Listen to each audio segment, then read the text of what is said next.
Sentence structure से HTET में हमेशा एक क्वेश्चन पूछा जाता है और सबसे ज्यादा पूछे जाने वाला सेंटेंस स्ट्रक्चर है SVOC, subject verb object complement. अब कॉम्प्लीमेंट को, एडवर्बियल को और डायरेक्ट इनडायरेक्ट ऑब्जेक्ट को, इनको कैसे पहचाने? डायरेक्ट इनडायरेक्ट ऑब्जेक्ट्स क्या होते हैं? डायरेक्ट ऑब्जेक्ट होता है हमारा काम करने का असर जिसके ऊपर पड़ रहा है वो होता है हमारा डायरेक्ट ऑब्जेक्ट, और जो डायरेक्ट ऑब्जेक्ट जिसको दिया जा रहा है वो होता है हमारा indirect object. For example, he gave me a gift, he gave me a gift. He subject हो गया, गेव वर्ब हो गया, लेकिन किस किस क्या चीज दी गई है, यानी देने का असर किसके ऊपर पड़ रहा है? गिफ्ट के ऊपर। तो गिफ्ट डायरेक्ट ऑब्जेक्ट है और वो गिफ्ट किसको दिया गया है? मी को दिया गया है, तो इसमें मी क्या है? Indirect object. Clear? Next is complement. Complement को कैसे पहचानोगे?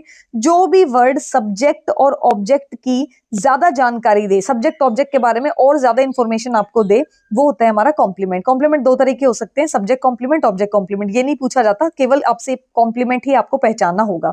ठीक है, इसका एग्जाम्पल देखिए, Rita paints the wall red. Rita subject है, पेंट्स वर्ब है, द वॉल ऑब्जेक्ट है, और वॉल कैसी है? रेड। तो वॉल क्या थी? हमारा ऑब्जेक्ट। तो ऑब्जेक्ट के बारे में और जानकारी क्या दी? रेड ने, तो रेड क्या है? Complement. Next is adverbial. Adverbial कैसे पहचानोगे?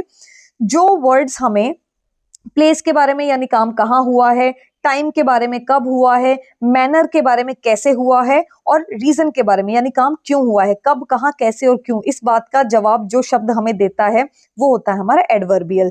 जैसे अगर मैं बोलूं Rita paints the wall in the morning, Rita paints the wall, तो रीटा वॉल को पेंट कर रही है, कब कर रही है, यानी टाइम के बारे में बता रहा है, इन द मॉर्निंग।